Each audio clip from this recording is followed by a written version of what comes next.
Some of the most intelligent minds ever written don't announce themselves. They sit at the edge of the story, underestimated by everyone in it, until the moment the entire plot turns out to have been resting on them. And audiences don't love these characters because they're impressive. They love them because something about them feels familiar. For decades, psychologists have been documenting the traits that show up again and again in unusually intelligent, unusually perceptive minds. And writers keep giving those exact traits to their most beloved characters, often without knowing the research exists. Here are 11 of fiction's most fascinating minds and the real psychology behind them.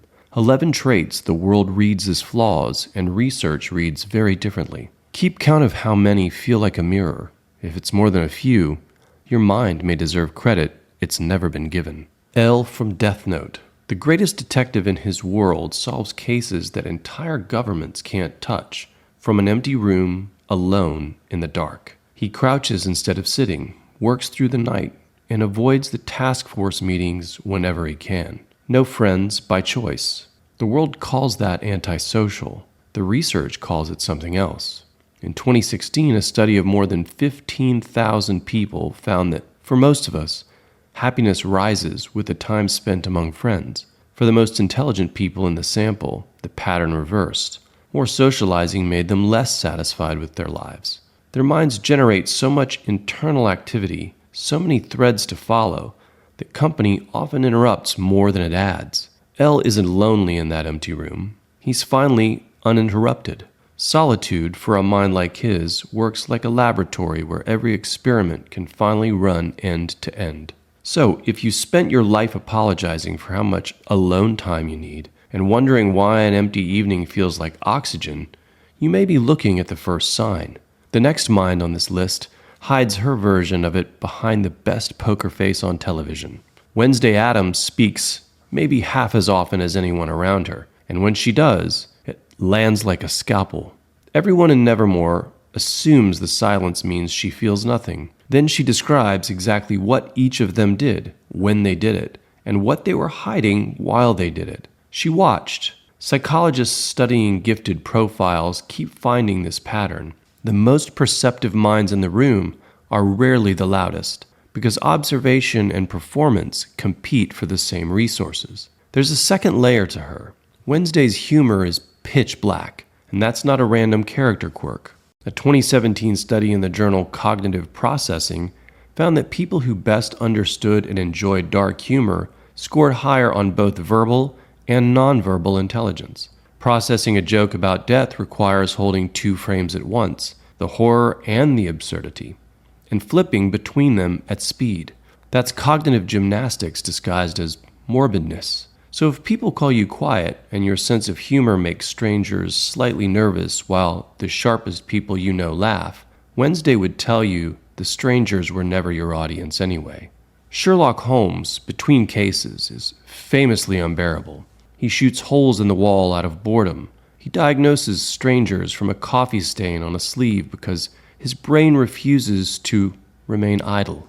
His own words, "My mind rebels against stagnation. Give me problems, give me work." The interesting part is what this looks like from the outside. It looks like restlessness, irritability, an inability to just relax like everyone else. Psychology has a name for the engine underneath it: need for cognition, the measurable appetite for effortful thinking. People high in it don't treat hard problems as costs. They treat them as food. And when a high-powered mind gets no problem to chew on, it starts chewing on itself. Researchers studying boredom proneness find that understimulation for high-capacity minds registers almost like pain, which is why Holmes calls a fresh case a rescue. Watson thinks he's saving London. Holmes knows London is saving him. So if you'd rather wrestle a problem that might beat you than repeat a task you've already mastered, if easy work drains you faster than hard work, that's not a character flaw. That's an engine idling at a red light. The next mind on this list found his own solution. He simply refuses to rev the engine for anyone. Shikamaru Nara would rather watch clouds than do almost anything. In a village of ninjas obsessed with training harder, he naps, Teachers wrote him off as the laziest student of his generation. Then someone finally tested him, and his IQ came back over 200, and every lazy habit suddenly read differently. Because when a mission goes wrong, Shikamaru is the one who has already run 200 moves in his head in advance, while everyone assumed he was doing nothing. Psychologists distinguish between passive procrastination, which is avoidance, and active procrastination, delay used deliberately by people who perform best when an idea has had time to ripen. Research on creative incubation backs this up. Stepping away from the problem and letting the mind idle measurably improves the solutions people return with. The brain keeps working on the problem in the background. It doesn't just file progress reports. Deadlines don't catch these minds unprepared. They arrive to find the whole battle already mapped. So if your best ideas show up in the shower, on walks, at the exact moment you stopped forcing them, your laziness may have been the incubation the entire time. What a drag, as he would say. Elsa spent her entire childhood being taught a 3-word instruction: conceal, don't feel. An entire kingdom read her as cold, distant, unreachable. The truth ran opposite.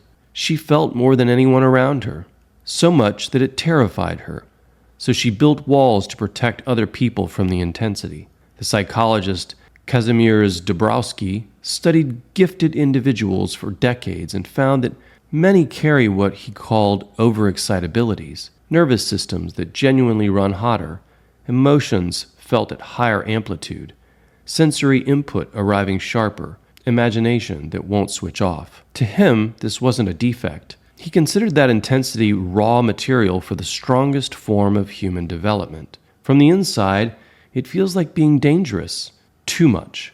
So the intense ones learn to perform calm while running a storm under the surface, and the performance is so good that everyone believes it. The people most often described as cold are frequently the ones feeling the most. So if you've ever been told you're too sensitive, too intense, too much, notice who the accusation comes from. It never comes from the people who run at your temperature. The next mind on our list turned the same intensity outward and became a legend doing it. Bruce Wayne notices the exits in every room before he notices the furniture. He watched his parents die at 8 years old, and the world expected the trauma to end him. Instead, his mind did something documented in survivors everywhere. It began scanning every room, every threat, every detail forever. Psychologists call it hypervigilance, and on its own, it's exhausting. But research on post-traumatic growth found something the disorder textbooks left out. A significant share of trauma survivors don't just recover, they reorganize. Priorities sharpen. Perception deepens. The scanning mind, given a mission, becomes an instrument nothing untrained can match. Batman is that instrument in a cape, the world's greatest detective, built from its worst night. None of this romanticizes the wound. The wound was never the gift. The gift is what the mind taught itself while surviving. The reading of rooms, the reading of people, the refusal to be caught unaware twice. So if you notice everything, if you can feel a mood shift the second you enter a kitchen, ask yourself where you trained. Some of the most perceptive minds in any room earned it the hard way, and they're usually the last to call it intelligence. Amélie Poulain lives more richly inside her head than most people live in the world. She notices the texture of everything, the crack of creme brulee, the misfortunes of a garden gnome, the secret sadness of a stranger on the metro. As a child, she was labeled odd and left alone, so her imagination built the company she didn't have. Neuroscience has since caught up with her. Mind-wandering, long dismissed as attention failure, activates the brain's default mode network, the same machinery involved in autobiographical memory, empathy, and imagining futures. A 2012 study found that people who let their minds wander during an undemanding task returned to creative problems with measurably better solutions. Daydreaming, dosed right, is rehearsal. The dreamers aren't absent. They're in the workshop. And Amélie's ending gives the honest warning. An inner world that rich can become a hiding place. And at some point, the workshop has to ship something. She does. So if your head has been furnishing parallel worlds since childhood, you're not distractible. You're carrying a workshop. The question was never whether you dream too much. It's what you'll build with it. Hermione Granger has an answer before the question finishes, and the world's word for her is insufferable, know-it-all, try hard. Even her friends groan when her hand goes up. Here's what the mockery misses.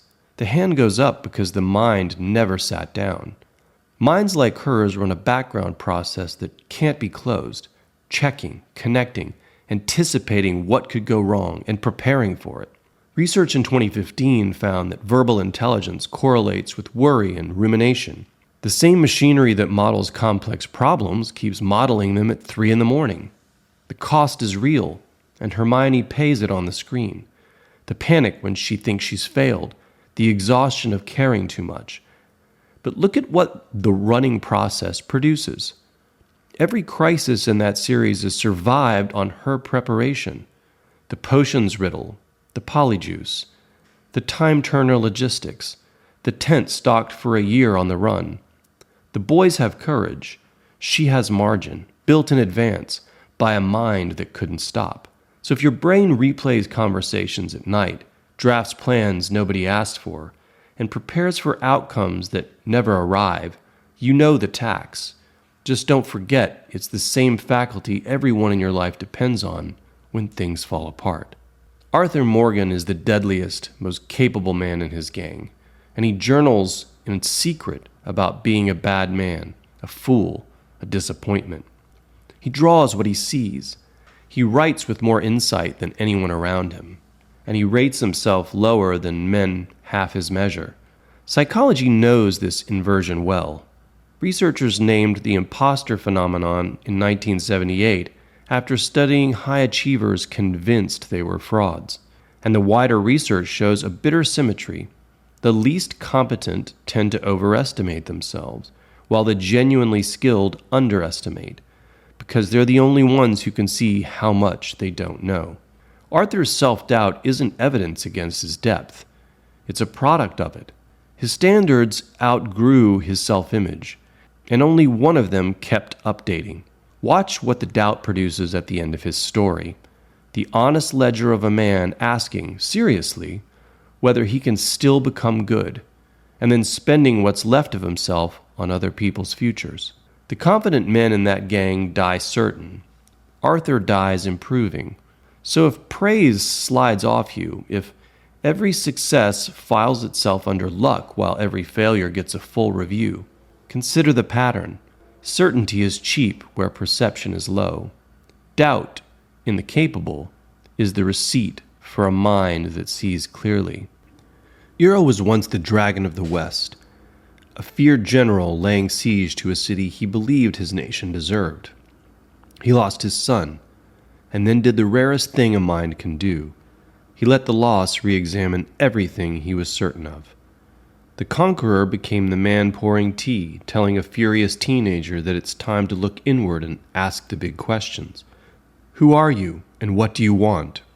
Researchers who study intellectual humility, the willingness to treat your own beliefs as revisable, keep finding that it travels with the strongest reasoning, because updating requires more horsepower than defending. The research on wisdom points the same direction. What separates wise judgment isn't knowledge held, it's knowledge held loosely. The instinct to consider other perspectives and admit the limits of your own. Weak minds treat "I don't know" as exposure. Iroh wields it like a master key. He is the most dangerous fighter in his story and the least interested in proving it. So if you'd rather lose an argument than keep a false belief, if changing your mind feels like relief instead of defeat, the research puts you in rare company. The last mind on this list never needed to learn that lesson. She was born past it. Luna Lovegood is the school joke. Loony Lovegood, radish earrings, cork necklace, a believer in creatures no one else can see. Students hide her belongings for sport, and she responds by assuming they'll turn up eventually. They always do. Notice what's missing in her. The performance. Psychology calls it self-monitoring, the degree to which people edit themselves to match the room. High self-monitors shapeshift socially. Luna barely registers the room's expectations at all. And the research on authenticity finds that people who live close to their own values report deeper well-being and, over time, draw fewer but far realer relationships. That's her arc in miniature. The crowd never comes around, and it stops mattering, because the people who count come all the way around. Harry finds her strangeness comforting precisely because it's never a costume. And when the war arrives, the girl who couldn't fit in is the one whose head stays clearest, painting her allies' faces on her ceiling under the word friends. The ones who never belonged anywhere often end up belonging somewhere unbreakable.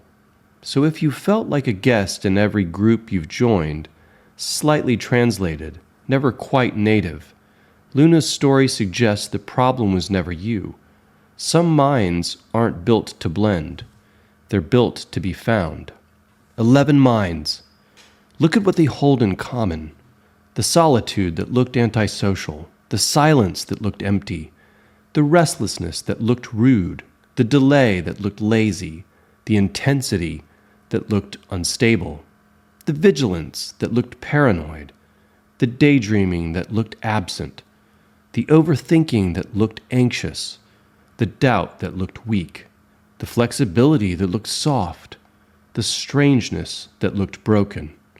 Every single one in the research keeps company with depth, perception, and unusual intelligence. That's why these characters last. Writers reaching for a remarkable mind keep reaching, by instinct, for traits the world punishes, because that is what remarkable minds actually look like from the outside. Fiction has been running the world's longest study on misread intelligence, and its conclusion agrees with the labs. These characters never needed fixing. Neither, perhaps, did you. Subscribe so you're here when the next video drops, and in the comments, tell me which character was your mirror.